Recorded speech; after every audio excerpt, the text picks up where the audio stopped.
This is my last and final book video, and it is on House Rules by Jodi Picoult. So the book House Rules by Jodi Picoult is about a teenager named Jacob who has Asperger's syndrome, or it's also another form of autism.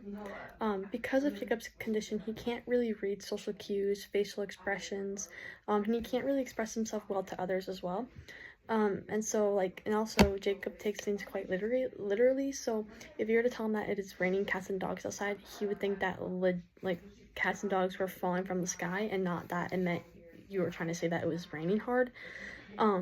He also isn't really able to sympathize with others, and he can't really put himself into others' shoes. So kind of all the actions that he takes are kind of more for like himself and for his benefit instead of for other people's benefit. He stays on a tight schedule, and in the beginning of the book, we are introduced to Jacob and his routine, as each day of the week he has to have one color food. Like on Tuesdays, it was all blue food, and how he has to watch his crime scene show every day at 4:30, and he also has an obsession with forensic science and crime scenes. So one little mix-up of event in Jacob's schedule can make him have a breakdown, as we can see in the beginning of the book, with his routine sample lady at the grocery store, who's there at the same time every single week that he goes.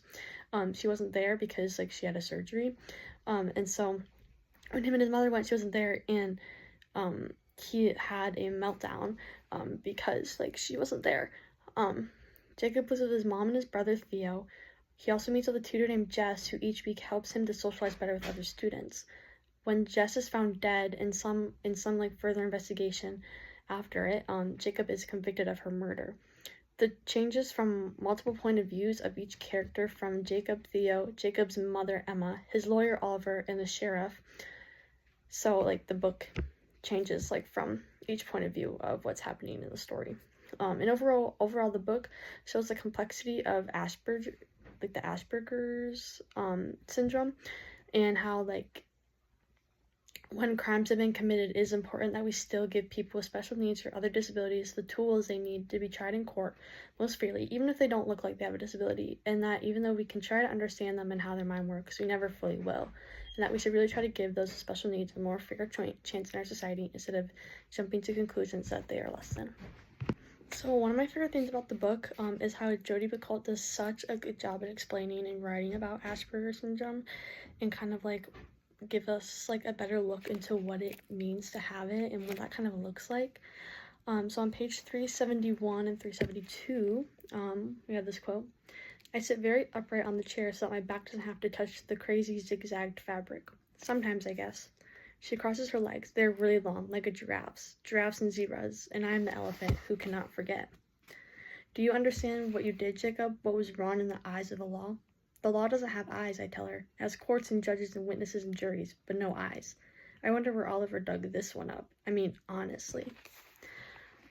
So before this, Jacob is kind of becoming a little bit more anxious because his mom told him that she would be done talking to this psychiatrist that he's talking to in exactly half an hour, but she went 15 minutes over what she said, and so that kind of shook Jacob a little bit because he really likes having that tight schedule. And so we can also see some of his mannerisms as he talks to the doctor that's kind of related to Asperger's, compared to people who don't have it.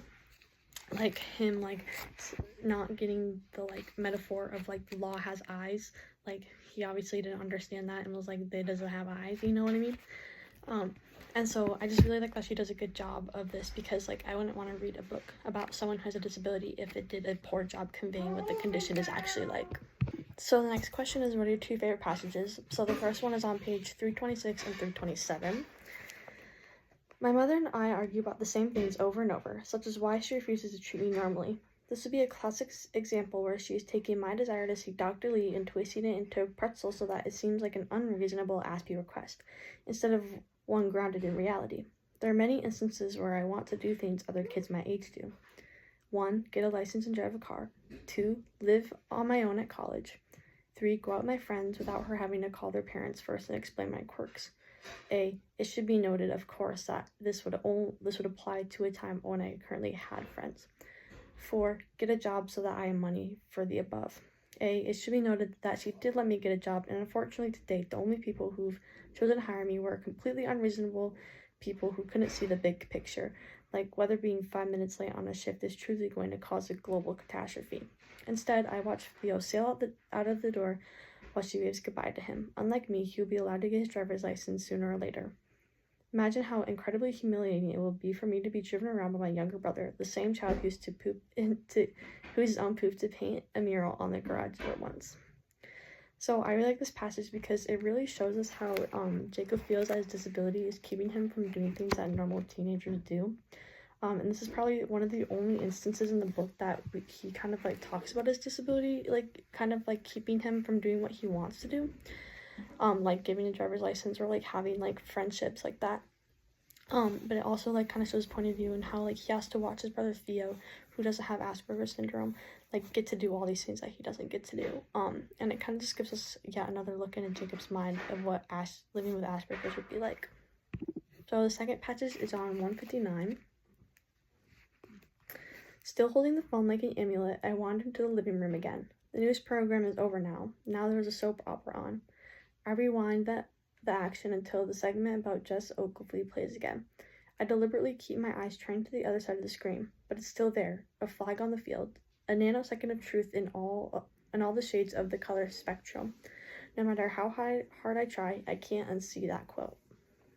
So the reason I like this passage is because Jodi Picoult has really good descriptive language in this, like how she says like she holds the phone like an amulet, or like the nanosecond of truth in all the shades of the color spectrum. Like a very good like language that she uses here when kind of explaining the realization that Emma had in the quote that she saw on the TV was Jacob's and blinded him. And not only that, but like this kind of also really adds to the plot as we kind of see now that maybe Jacob did have involvement in the murder.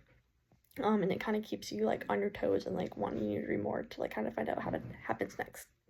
So the last question is, what did the book teach you? So the book taught me how people with Asperger's and other forms of autism are misunderstood by the rest of society, and how even our own government and justice systems don't really have the tools necessary to accommodate them.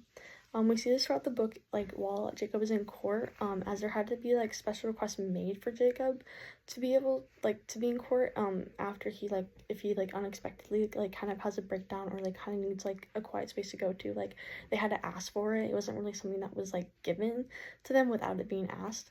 And so like this would happen like if he kind of like unexpectedly like needed something in the middle of the trial or anything. So we kind of see this on page 31 how they kind of treat him.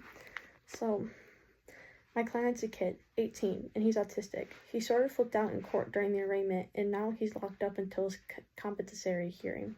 But he can't adopt to jail. He keeps trying to hurt himself. Is there any way to speed up the wheels of justice here? Vermont's decidedly crappy when it comes to psychiatric care for inmates. They used to use the state hospital as a lockup for competency exams, but it lost its funding, so now Springfield gets most of the cases since they've got the best medical care, she says. I once had a client being held pending competency who liked to slick himself head to toe.